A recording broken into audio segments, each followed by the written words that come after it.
Europe's payments ecosystem is at a decisive moment. National champions have delivered scale, efficiency, and low cost. But the real question now is how Europe moves from strong local successes to a truly pan-European solution. Few markets illustrate this better than the Netherlands, where early instant payments adoption, the success of Ideal, and one of the most cost-efficient payment infrastructures in Europe.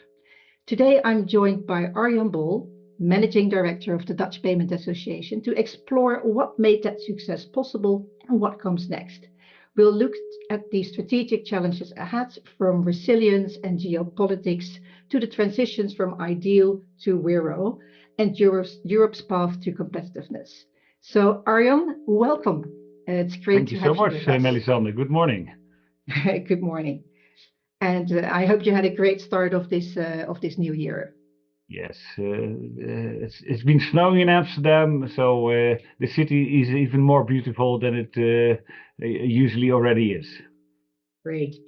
Okay, so as I mentioned, the Netherlands has been a front runner in payment innovations for a long time. From your perspective, what key conditions enabled this success? I think what really made a difference in the Netherlands that Dutch banks actually it's a it comes out of the history. Late 90s, the Dutch banks tried to have their different charge cards, the chipper and the chipknip, basically creating two payment ecosystem, which completely failed. And I think the Dutch bank learned a very important lesson from that failure, that basically for payments, for the infrastructure, it's better to cooperate than to compete. So from there on, I think the Dutch banks created Ideal, basically creating a national standard for e-commerce, which is extremely successful. That's 70-80% of all e-com transactions are done with Ideal. Netherlands has one of the highest usage of debit cards versus cards. 80% of all transactions is done through cards, only 20% of cash. That's part of the close cooperation between the banks, but also close cooperation with the retailers, because the retailers also had a objective to lower the use of cash, to basically, because cash is more costly. Plus, of course, there's safety issues. For instance, let's say in the past 10 years, there's hardly been any robberies in the Netherlands for cash, so that's also a very good thing. Yeah. So I think it's part of the history, a lesson learned, and I think it's also part of the Dutch culture. My predecessor Gijs Boudewijn also always said, in the Netherlands we have to work together, because if we don't work together, there's water on our land. So I think it's history and culture. Yeah. Yeah, you mentioned Gijs Boudewijn, because you took over the helm from him. Yes. April last year. And some might say, well, Arjan, you have inherited a highly efficient, low-cost payment infrastructure. Like, what's the challenge of this job? So where do you see, in your role, the biggest strategic challenges and opportunities ahead for payments in the Netherlands? And what are your top 2 or 3 priorities for the coming years? No, it's I, of course, asked myself the same question when I was having discussions to take over from Gijs. Well, and then I make a bad joke. I will say, let's say, I'm one of the few persons who's very happy with the current geopolitical developments in the world, because otherwise I would have a very boring job. Because basically, of course, what you're saying, the Dutch payments infrastructure, well, I wouldn't say perfect, but it's very good. And of course, without external developments, some maintenance would be fine. However, of course, we have some developments on the west side of the Netherlands that basically makes it very important to focus on sovereignty. So that's the first big priority. How do we make sure that when certain geopolitical developments might happen, that we can still pay in the Netherlands and in Europe. And the other side, of course, you have geopolitical developments on the eastern side of the Netherlands that makes it far more important to also focus on resilience. So that's the biggest second big priority. So again, you are right. The Dutch payments ecosystem at the current state is very good. However, if we don't focus on sovereignty and resilience, we might have a problem in the years to come. Yeah. And any other developments that you're focusing on? Well, one thing is what's also very interesting, of course, part of our success is the fact, of course, since the Dutch banks focused a lot on digitization and great user experiences for their customers, is the fact that basically we reach the limits of digitizations. So everybody who is able to use digital means on their phone, on their laptop, or on their tablet is using it. However, there is a group, whether it's elderly people or people with disablement, for who basically the current digital approach is too difficult. So that's basically also a good thing that the Dutch banks, together with the Dutch Banking Association and the Dutch Payments Association, started a project on accessibility to make sure that everybody for whom the digital services are too hard, that they can still pay or they can still do their banking stuff. So that's also a big priority of us. Accessibility, to make sure that 100% of all people are able to bank or pay. Yeah.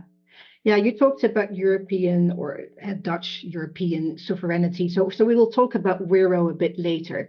But you also discussed challenges from the East and the necessity of resilience and infrastructure, because payment infrastructure. So let's start with that and then discuss Wero a bit later.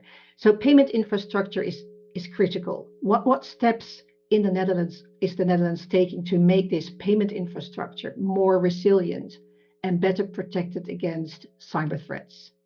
Of course, that's partly, of course, responsibility of individual banks and PSPs and other parties in the payments ecosystem that they are resilient enough by itself.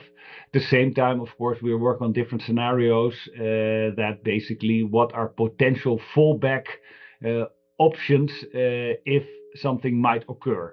Well, one thing I learned when I was heading payments at a big Dutch bank, the crisis is always slightly different from the scenarios you prepared. So in that sense, you cannot be prepared for everything. However, it's good to have the mindset that you know which options are there. And I think, well, in that sense, of course, the big outage in Spain and Portugal was also, I think, a very important lesson for the rest of Europe to see what might happen, how people react. COVID is, of course, also a very important lesson learned to see how we can cope. And I think the good news is when things get tough, people leave behind all their own objectives, and they want to basically solve the issue. So right now there are several initiatives with the banks, also with Dutch Banking Association and Dutch Payments Association, where we are looking at what are the potential fallbacks if something might happen. Yeah, great, brilliant. So let's talk a bit more about that European sovereignty. Because do you believe that Europe, with initiatives like Wero and EuroPA, is on track towards an integrated European payment system that can offer an alternative to the major card networks, both online and at the point of sale? Well, the funny thing is, of course, in Europe, even though we are, a lot of countries are sharing the same currency, well, and we all are using the SEPA rails for our payments, that basically payment habits are completely different in every country. If you go 1 kilometer to the east of Netherlands, the percentage of cash payments is much higher. If you cross the channel to the UK, they use a lot of credit cards. So in Belgium, a completely different way of using e-com. So I think that's part of the challenge for an integrated European payment system, that basically payment habits and therefore the payment needs are completely different in every country with the same currency. So I believe what's important with sovereignty is the goal of sovereignty is not so much that to completely replace the non-European card networks, because, well, you might know, I happen to have worked there. These people, these are companies with great products, a lot of innovation, and a lot of money. However, it's important when things really get tough geopolitically that we have an alternative, and I think that's the important part. But in payments, we see the same as what you see in a lot of other things in Europe. Of course, we have a lot of fragmentation. Wero, of course, is launched or will be launched in the biggest European countries, France and Germany, and is already live in Netherlands with Ideal, and in Belgium and Luxembourg. However, in Spain, they have Bizum, also a great local initiative, Blik in Poland, in the Nordics, Swish. So there are a lot of initiatives, and the challenge is, are we willing to give up your local darling for one integrated European solution? And I think that's the toughest part. And of course, now we are looking into initiatives within interoperability to link these different initiatives. However, at a certain moment, I believe it's very important that countries are willing to give up their local darlings for one European solution. So I think, are we on track? That was your question. Yes and no. Yes, we are working on a solution that can be used throughout Europe. No, because not all countries are willing to give up their local darlings. And when you mentioned interoperability, yeah, which is basically sort of, roaming these different wallets. That's a term that is often used. Do you think that has the potential to succeed if you basically, make all these different regional initiatives? There's initiatives in the Nordics, there's Blik, there is Euro, PA, with Bizum, and some other initiatives in Southern Europe. If you would basically create an interoperability layer between all these networks, would you consider that? Again, yes and no. I think the technical part is not the difficult part. It's basically having a, let's say, Wero consumer buying at a Bizum merchant or a Blik merchant. I think technically that's not the difficult. More in the rules and regulations, that's the difficult part. If you basically have one rules and regulations on the consumer side and a different rules and regulation on the merchant side. I think for e-com, if I'm really honest, I think it's not even that necessary, because of course right now, because of the payment service providers, when I buy something at Corte Inglés in Spain, most probably I can also pay with Ideal, because for them it's just another payment method. So for e-com, I think interoperability might help, but is not crucial. I think the difficult part will be at the point of sale, at the terminals, with a Wero card or Wero phone. How will to pay that you can only have there the local Bizum acceptance. That will be the challenge. So again, interoperability technically possible. I think difficult part, the rules and regulations. Yeah. And for now, primary key challenge is the point of sale, more complicated than also because it's for e-commerce there are solutions. And again, that's also a funny example. Let's say if you look at, for instance, Wero in the Netherlands, of course, geopolitical sovereignty for e-com. We have Ideal and that will be Wero, so sovereignty is no issue. At our point of sale, 100% of our transactions are done over non-European card networks. Belgium the other way around. They have a local, or Germany. Germany, they have the gyro card, a local card scheme. So sovereignty is not an issue. For e-com, 80% of Germans use PayPal. So Yeah. again, so even so, the challenge, whether it's e-com or point of sale, is different in the different countries. Yeah. Also, this is very fragmented. Interesting. So you mentioned Ideal and the migration to Rero, which will actually happen this year in It 2026. started. Let's say if you It's open a already, newspaper in the Netherlands now, yeah. they're advertising for it. So it's actually started already. So what is the impact of this transition from Ideal to Rero for basically the ecosystem for consumers, for merchants, for their PSPs, and for issuers in terms of user experience, fees, and integration? I think hopefully, I think for consumers, I think the success of Ideal in the Netherlands is based on, of course, the general acceptance and basically all consumers can use it, but also great user experience and basically using your login credentials for your mobile or internet banking for an e-com transaction. So I think the UX I think will be the same. So I think that's also crucial. So I think for consumers in the Netherlands, I think the goal is, and I think that's also very crucial, that basically it will be the same, just a different logo.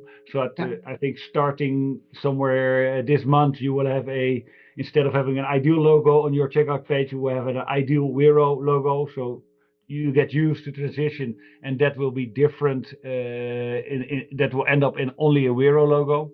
I think consumers have been going in through other brand migrations, not only in payments but also in other business. So I think that can be done. One thing what is different for consumers that they will have the chargeback options. I believe Daniel van Delft get weird. I'm not allowed to call it chargeback, but basically it's the same concept. The Ideal doesn't have that. Basically, you can challenge the payments when you believe the service or the good have not been delivered. Well, I know from the card networks it's not a lot used, and Netherlands Dutch consumers are not very used to using it, so I don't think they will massively start using it from the moment that's available when the full migration to Wero has been done. But that is an additional thing. There will for consumers there will be also some other new product features like recurring payments. So I think for the consumers, it's great news that Ideal is migrating to Wero because there are some additional features in the products combined with the existing great consumer experience. Yeah. For merchants, of course, they have to change their current payment method from Ideal to Wero. I think that really depends on how the setup is within the merchants, how complex that will be. And of course, having the consumer protection part might lead to additional processes within the merchants. The good news, of course, with Wero that they can accept transactions also from other European countries with the same payment methods. Whereas in the past they had to accept also, for instance, non-European cards options. For PSPs, I think it's a new payment method added to their portfolio. I think, well, that's basically the business of PSPs to have different payment method in their portfolio. So I think that's part of their day-to-day business. And issuers, of course, they have to migrate their Ideal solution in their systems to Wero. Well, I worked for 18 years in the bank, so I know changing one dot in the IT system of a bank is at least 6 months work and a few million euros. So it's difficult, it's complex to change things in banking systems. So, but I think all in all, it's for the good that we, from our local champion, we are creating a pan-European solution. So I think that's very good news. And of course, it will have impact on different parties, depending on the different parties. But I think, change will cost some effort, and that's part of the deal. So so basically for the consumer, eventually there will be recurring payments connected to Wero, Yep. and there is sort of an insurance component linked to the payment. I wouldn't call it insurance, but it's not an insurance, it's not a chargeback, but there is some protection. Let's call it. There's a way right now in the Netherlands actually, I had a case yesterday. Somebody approached us who basically bought something and it was not delivered. So basically, in the Netherlands, then you have to go to the merchant itself to have it solved. Whereas in the new system, you can go to the scheme to basically challenge the transaction. Yeah, I think that's a great improvement. And in terms of fees, what will change in that perspective? I'm not in charge of fees. That's you have to go to European Payment Initiative for that. What I know, basically, of course, that's on the one hand is logical, the fact that every Europe has different fees and different fee structures. In the Netherlands, we have very different fee structures from the rest of Europe. So my personal opinion is, of course, in the end, I believe we should have a pan-European type of fee structure. However, we all understand that cannot happen overnight. So at least what I understand from, but that's my personal opinion, what I understand from European Payment Initiative, that of course they don't want to make the fees an obstacle to the migration. So basically they're making sure that at least that during the transitions, the more or less, maybe in a different structure, but the same fees will apply. Yeah. So in order to enable the smooth transition, makes sense. Okay, looking ahead to 2028, when we look into the future, where must Europe be on consumer payments, digital identity, and digital currencies to remain competitive globally? And what are the non-negotiables versus the nice-to-haves? So where do you hope we will be in 2 years from now? Well, I hope that we will have a pan-European payment solution, both for e-com, point of sale, P2P, a pan-European solution. And do I believe that basically that will mean that will take over all transactions from the non-European parties? No. But I do think it's important to have an alternative when worse comes to worse, that we can stand on our own feet. I think that's really, really crucial. I think digital identity is something where we as Europe really can make a difference, and that will make the processes of a lot of parties in the ecosystems so much easier. If you have digital identity, that you don't have to send all the paperwork, PDFs, pictures of passports, all those kind of things. So I think it's crucial that also there we have a pan-European solution. But I think it's also important to make tough choices. What you sometimes see with initiatives like this, everybody puts in his or her requirements, and then making it's impossible to actually build it. Sometimes making a choice to stick to 80% of the requirements will make it 50%, 100% easier to make it happen. So I believe making tough choices and also accepting that not everybody can have his darling options within the project. I think that's crucial. Yeah.